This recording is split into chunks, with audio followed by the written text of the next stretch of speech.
Então deixa eu te ensinar como provocar um milagre. Agora eu vou pregar, posso? 2 Reis, capítulo de número 5. Um exemplo de um provocador de milagres. 2 Reis, capítulo 5, versículo de número 10. Aliás, eu vou ler o 1 para você entender do que eu estou falando, depois a gente lê o 10. E Naamã, capitão ou comandante do exército do rei da Síria, era um grande homem diante do seu senhor, e de muito respeito, porque por ele o Senhor dera livramento aos sírios. Este homem, Naamã, era valoroso, um general de guerra, porém ele era leproso. A história que eu vou te contar começa com esse homem chamado Naamã, que não era israelita, ele era da Síria. Síria é o país vizinho a Israel, que naquela época tinha um exército imbatível. Um dos seus generais se chamava Naamã. Do lado de fora, todos o respeitavam, o aplaudiam, porque ele era herói de guerra, valoroso. Porém, a Bíblia diz que ele era leproso. Ele tinha um porém na vida dele. Não existe ninguém aqui que escape disso. As pessoas normalmente nos conhecem pelas nossas qualidades e desconhecem as nossas fraquezas. O nosso porém. Todo mundo aqui tem um porém. Adriana, mulher bonita, ela tem um problema. Pastor André, vereador, casado com a pastora Alessandra, administrador, porém, ele tem uma fraqueza. Reverendo Edmar, pregador, escritor, prega no Brasil, fora do Brasil, viaja para lá, viaja para cá, porém, todo mundo aqui tem um porém. Assim era o general Naamã. Ele tinha um porém na vida dele. Qual era o porém do general? Ele escondia o porém debaixo do paletó. Ele colocava o paletó fechado até em cima. Ninguém conseguia ver a lepra escondida. Quando ele tirava a roupa em casa as pessoas sabiam que ele não era aquela pessoa que todo mundo achava. Assim é a nossa realidade. Tinha uma menina, uma empregada, uma mocinha, que trabalhava para ele, que viera de Israel e estava trabalhando para ele na Síria.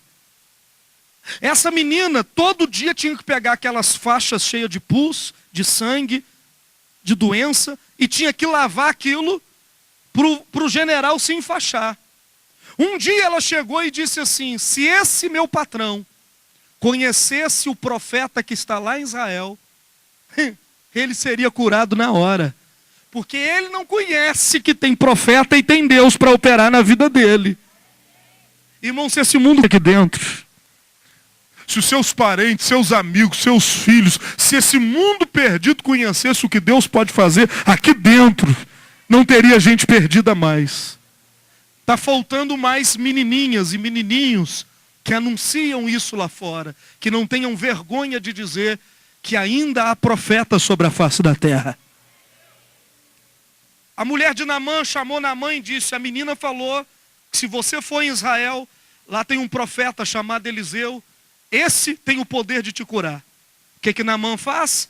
Pede uma carta para o rei, pomposo, uma carta de rei para rei, rei da Síria para rei de Israel, pega uma comitiva, pega ouro e prata, coloca numa das carruagens, diz: vamos para lá, porque eu vou dar um presente grande para esse profeta e ele vai me curar. Pois bem, ele chega no rei de Israel. Quem está comigo? Está entendendo? Ele chega no rei de Israel, entrega a carta: eu sou leproso, mas eu preciso ser curado aqui em Israel. O rei de Israel rasga as suas vestes e diz: o que eu posso fazer por você? Você está condenado à morte. Lepra é morte. Ele então vai ao profeta. Por que lepra é morte? Porque naquela época a lepra, hoje ainda é controlável, mas naquela época a hanseníase não tinha como controlar. Contraiu a lepra, morria. A lepra também, deixa eu abrir um parênteses, sem ser enfadonho e sem cansar vocês, a lepra é chamada de símbolo do pecado. Eu vou explicar por quê. Porque uma pessoa leprosa naquela época, que tinha aquela ferida, e a lepra, ela destruía, ela era muito covarde. Quem está comigo? Porque a lepra consome primeiro. Primeira coisa que a lepra faz é tirar a sensibilidade da pessoa. Como assim? Se ela chegar a mão no fogo, ela não sente o fogo. Se ela machucar, ela bater o braço, machucar, ela não sente que ela machucou. Então o leproso acelera a morte dele ainda mais, porque ele perde a sensibilidade. Segundo, a lepra consome as extremidades do corpo, onde tem cartilagem, ponta de dedo, dos dedos do pé, os lábios, orelha, nariz. Então uma pessoa leprosa, rapidamente ela perdia os lábios. Faz assim, tira os lábios, mostra só os dentes para ele, igual uma hiena, vai lá. Não, assim, você já imaginou fazendo? Não, aí imagina sem lábio, só aparecendo a arcada dentária e só o buraco do nariz, sem a cartilagem do nariz, só um buraco. Vira um monstro, não vira? É isso que a lepra fazia. Então todo leproso tinha que se cobrir, se enfaixar e tinha que sair de casa e ir embora. Por que ele tinha que fazer isso?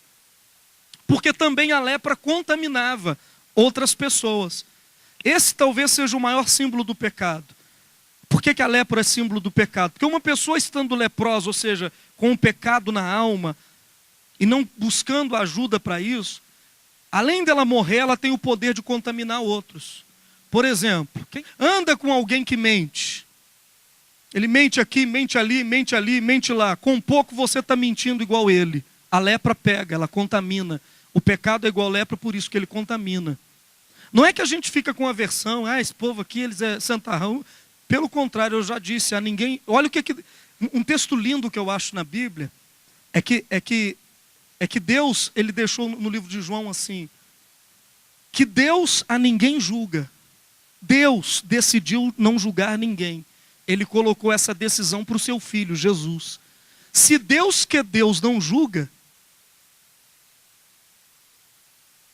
quem sou eu?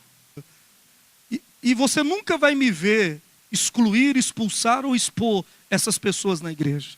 Por quê? Porque nós todos estamos no mesmo barco de pecado. O pecado de um é de um jeito, do outro. Mas todo pecado é pecado. Não tem pecado grande, pequeno, tudo é pecado. Quem vai nos ajudar é a graça e a misericórdia de Deus. O que eu estou te dizendo é que se você andar, por isso se você tiver uma dessas, se você tiver assim num barco desse, o que você tem que fazer? Andar com quem é mais forte do que você. Porque na medida que você anda com quem é mais forte, ele consegue te ajudar, ele consegue te santificar, ele consegue te ajudar. Quem está me entendendo? Se você andar com quem é mais fraco, ele acaba te contaminando por inteiro. Posso fechar o parênteses? Quem entendeu, diga amém. Naamã foi até o profeta Eliseu, leproso. E geralmente nós temos uma ideia de como Deus vai nos ajudar, não é? A gente já tem um mapa. Tem gente que fica com raiva do pastor, porque ele vem na igreja e ele já pensa assim, eu vou chegar lá, o pastor vai me receber desse jeito, desse jeito e desse jeito. Vai fazer isso e isso para mim. Aí não acontece do jeito que você pensa, você fala, me desprezou, não me ajudou, não fez nada por mim. É porque Deus tem a maneira própria dele agir.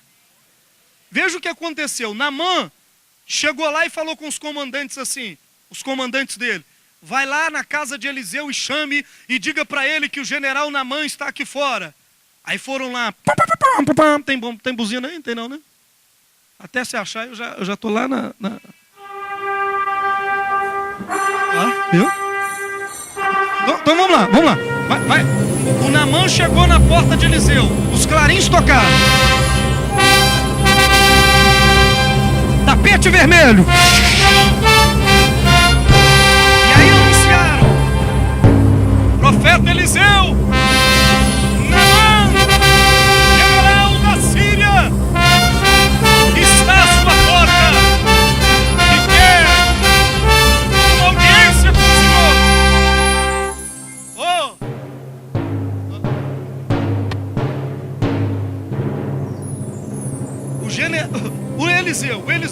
O Eliseu.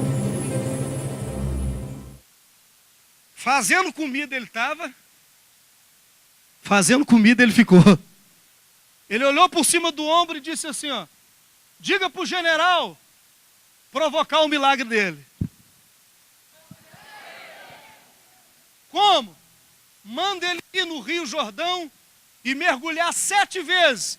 E ele vai ficar curado. E continua fazendo a comida. Irmãos, quando o cara chegou para Naamã e falou assim, ó, ele não vai vir aqui não, ele mandou um recado. Falou para você lavar 7 vezes no Rio Jordão que você vai ser curado. O Naamã ficou indignado. O Naamã disse, eu pensei que ele ia vir aqui, ele ia fazer um...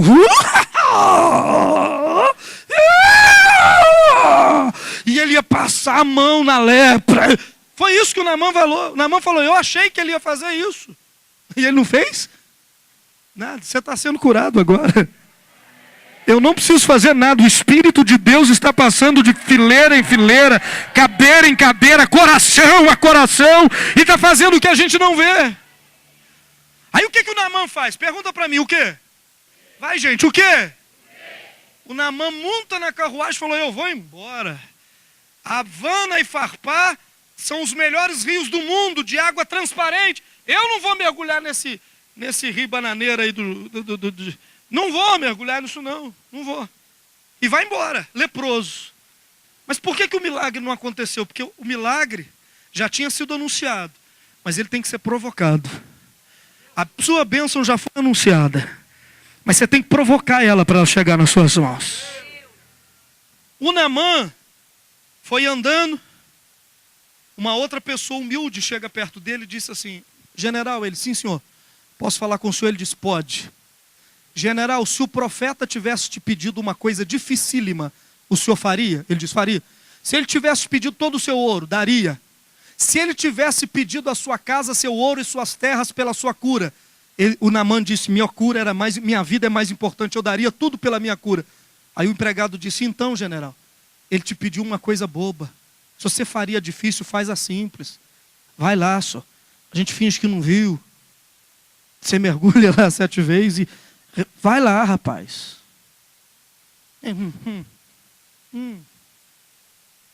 Vai lá, só. Vai lá. Tira esse orgulho, vai lá. Vocês viram a cara, tá? E a Bíblia diz que ele, com muito custo, foi até o Jordão. Mas quando ele chegou lá, provocar um milagre é nossa parte. Quando ele entra no Jordão, que ele dá um mergulho, que ele levanta, não existia nenhuma ferida no corpo de Naamã mais. Mas ainda não tinha lábio, nem orelha, nem nariz. Ele mergulha de novo. E cada mergulho que ele dava, uma parte do seu corpo era restaurada. Ponta dos dedos, ponta do nariz, ponta de orelha, ponta dos os lábios. E a Bíblia diz que quando ele dá o 7º mergulho, a pele dele era como a pele de uma criança, ele estava perfeito. Ele provocou o milagre dele. Olha para o seu irmão e diga, cada reunião é um mergulho na presença de Deus. Cada culto, uma parte da nossa alma é restaurada, é reconstruída. Nós temos que provocar. Quem vai aqui provocar um milagre na sua vida? Dá um glória a Deus. Quando o Naamã é curado, estou com medo de eu não conseguir chegar no final da mensagem. Quando o Naamã é curado, ele pega uma carreta de ouro e leva para Eliseu e disse, é o pagamento por eu ter sido curado. O Eliseu falou com ele o seguinte, não tomarei nem prata e nem ouro das suas mãos, porque a gente não usa a doença de alguém como motivo para ganhar dinheiro. Vá em paz, a sua fé que te salvou. Mas o Eliseu tinha um menino, como é que é o nome dele? Geazi. Ele ficou louco. Ele falou, isso virava uma fazenda, virava boi, virava vaca, virava seda, virava tudo. Como é que ele tem coragem de não pegar a gente passando fome aqui nessa necessidade? E ele não pega. O Naamã vai embora com a sua comitiva. E o Geazi põe no seu coração o seguinte, eu vou correr atrás do Naamã, vou dizer para o Naamã que aconteceu um problema aqui, e que Eliseu mandou receber o dinheiro, o ouro e a prata. E assim ele fez, pessoal. Assim ele fez. Ele foi correndo escondido. Ó, Naamã, oi. Deu um probleminha lá, só. Chegou um pessoal lá com fome, sem roupa, sem nada, rapaz. E o Eliseu falou, vamos pegar ele lá de Naamã. Ele mandou te pedir. O Naamã pegou o saco de ouro, de prata, colocou em cima de 2 homens e falou, então leva, e ajuda a obra de Deus. Era mentira, era o Geazi que queria. O Geazi levou aquilo para a casinha dele, escondeu, ninguém viu, e foi lá no Eliseu. O Eliseu olhou para ele e disse assim, aonde você foi? Ele disse, fui lugar nenhum não, estava aí mesmo, estava aqui, varrendo terreiro, pus umas roupas no varal, já arrumei cozinha. Já. Aí o Eliseu falou assim, porventura meu espírito não foi com você? Porque Eliseu tinha um poder que Deus o deu, de antecipar as coisas e de ver futuro. E ele conseguia saber das coisas antes das coisas acontecerem. São dádivas dos homens de Deus. E o Eliseu disse, eu vi o que você fez. Eu estava lá. Quem está entendendo?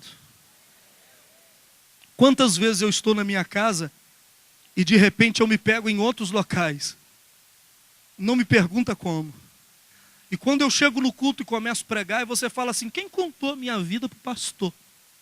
Quem que falou isso para ele? Ninguém. Porventura o meu espírito não foi com você? Olha o que Eliseu disse. Porque você foi pegar o dinheiro de Naamã, a lepra de Naamã se apegará a você. E o Geazi ficou leproso, dos pés à cabeça, igual o Naamã. O que acontecia com o leproso? Primeira coisa, ele tinha que ser afastado do convívio das pessoas. Então, o Geazi não pôde mais estar com Eliseu e foi embora leproso. A recompensa dele ter tentado ganhar dinheiro naquele momento, a lepra de Naamã pegou nele.